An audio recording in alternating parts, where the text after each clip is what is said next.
नमस्कार मित्रांनो. सध्या सगळीकडे एकाच कायद्याची चर्चा आहे आणि ती म्हणजे धर्मांतर बंदी कायदा. महाराष्ट्र हे कायदा करणार देशातलं 11वं राज्य ठरलं आहे. पण मित्रांनो, यावर सुरू झालेलं राजकारण आणि डिबेटमध्ये पडण्याआधी आपल्याला याचे फंडामेंटल्स माहिती आहेत का? नेमकं संविधान काय म्हणतं? सर्वोच्च न्यायालयात हा कायदा टिकणार का? आणि सर्वात प्रथम म्हणजे हा कायदा धर्मांतर रोखण्यासाठी आहे की सक्तीचं धर्मांतर रोखण्यासाठी? या एकाच व्हिडिओमध्ये आपण कायद्याचे सर्व पैलू, BNS मधील तरतुदी आणि भारतीय संविधानाची ताकद यांचा सविस्तर अभ्यास करणार आहोत. हा व्हिडिओ तुमच्यासाठी एक वन स्टॉप सोल्युशन असणार आहे, त्यामुळे नीट समजून घेऊया. मित्रांनो, सर्वात पहिलं म्हणजे धर्मांतर म्हणजे नेमकं काय? मित्रांनो, सर्वात आधी आपण एक गोष्ट क्लिअर करूया. धर्मांतर म्हणजे काय? एका धर्मातून दुसऱ्या धर्मात जाणं हे धर्मांतर, पण हे स्वतःच्या इच्छेने. यालाच व्हॉलंटरी असे म्हणतात. म्हणजेच व्हॉलंटरी झालं तर ते पूर्णपणे कायदेशीर आहे. भारताच्या संविधानात आपल्या धर्मस्वातंत्र्याचा अधिकार दिला आहे. यात तुम्ही तुमचा धर्म मानू शकता, पाळू शकता आणि बदलूही शकता. संविधान काय सांगतं तर इथे येतो महत्वाचा article 25 of the Indian constitution.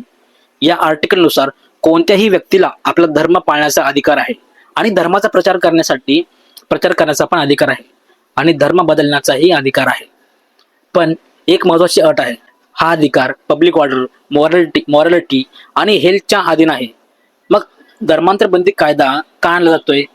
सरकारचं असं म्हणणं आहे की काही ठिकाणी जबरदस्तीने फसवणूक करून किंवा प्रलोभन देऊन धर्मांतर केलं जातं. त्यामुळे हा कायदा धर्मांतर बंद करत नाही, तर सक्तीचं धर्मांतर रोखण्यासाठी आहे. BNS म्हणजेच भारतीय न्याय संहिता काय सांगते? भारतीय न्याय संहिता मध्ये देखील फसवणूक, दबाव, जबरदस्ती यावर कडक शिक्षा आहे. उदाहरणार्थ, कोणाला धमकी देऊन धर्म बदलायला लावणं, पैसे, नोकरी, लग्न याचा आमिष दाखवणं. मित्रांनो, अशा गोष्टी आधीपासूनच गुन्हा आहेत. मित्रांनो, पाचवा पॉईंट बघायला गेलं तर सर्वोच्च न्यायालय काय म्हणतं? हा खूप इम्पॉर्टंट पॉईंट आहे. सुप्रीम कोर्ट ऑफ इंडियाने आधी स्पष्ट केलं आहे, धर्माचा प्रचार करण्याचा अधिकार आहे, पण जबरदस्तीने धर्मांतर घडवून आणण्याचा अधिकार नाही. म्हणजेच काय तर voluntary conversion is allowed but forcefully conversion is not allowed. मित्रांनो, 6वा पॉईंट बघूया की कायदा टिकणार का? हा सर्वात मोठा प्रश्न आहे. तो कायदा फक्त जबरदस्ती, फसवणूक, प्रलोभन यांवर नियंत्रण ठेवतो तर तो संविधानात टिकण्याची शक्यता जास्त आहे. पण जर तो स्वतःच्या इच्छेने धर्म बदलण्यावर मर्यादा आणतो तर तो आर्टिकल 25 ला विरोधात जाऊ शकतो. मित्रांनो, याचा कॉन्क्लुजन बघायला गेलं तर काय आहे की हा कायदा धर्मांतर बंद करत नाही, तर गैरप्रकाराने होणारं धर्मांतर थांबवण्याचा प्रयत्न आहे. त्याचा वापर कसा होतो हेच सर्वात महत्त्वाचं आहे. कारण कायदा जितका ताकदवान असतो तितकाच त्याचा गैरवापर होण्याचा धोका देखील असतो.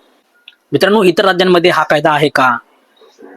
जर आपण कंपॅरिझन अँगल बघितला तर मित्रांनो, महाराष्ट्र पहिलं राज्य नाहीये. आधीच अनेक राज्यांनी असे कायदे केलेले आहेत. उदाहरणार्थ उत्तर प्रदेश, मध्य प्रदेश, गुजरात, कर्नाटका. म्हणजे हा ट्रेंड नवीन नाही, पण प्रत्येक राज्याचा कायदा वेगळा असतो. या कायद्याचे मुख्य तरतुदी काय असू शकतात?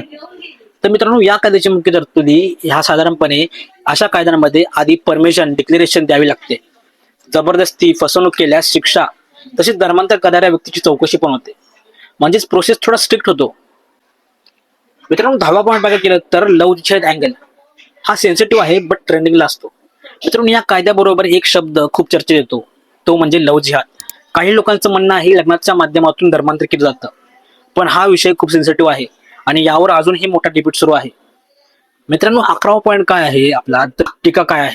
या कायद्यावर टीका करणारे म्हणतात यामुळे व्यक्तीच्या पर्सनल फ्रीडमवर मर्यादा येऊ शकते, चुकीच्या तक्रारी करून लोकांना अडकलं जाऊ शकतं, मायनॉरिटीवर टार्गेट होण्याची शक्यता असते. सपोर्ट करणाऱ्यांचं मत काय? सपोर्ट करणारे म्हणतात जबरदस्ती आणि फसवणूक थांबवण्यासाठी हा कायदा गरजेचा आहे.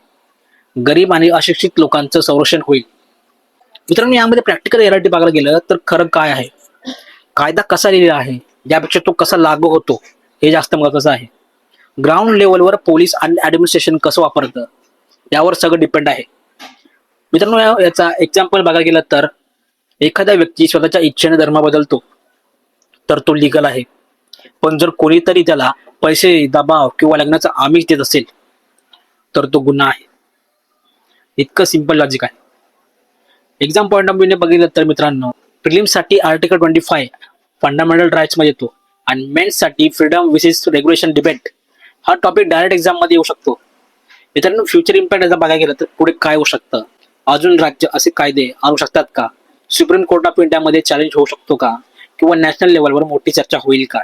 मित्रांनो, धर्म हा वैयक्तिक विषय आहे, पण जेव्हा त्यात जबरदस्ती येते तेव्हा कायद्याची गरज निर्माण होते.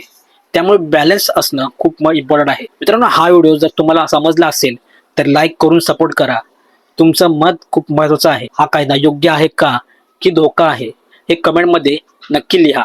आणि अशाच पॉवरफुल ॲनालिसिससाठी चॅनलला सबस्क्राईब करा, कारण इथे माहिती मिळते सोप्या भाषेत आणि पॉईंट टू पॉईंट. धन्यवाद.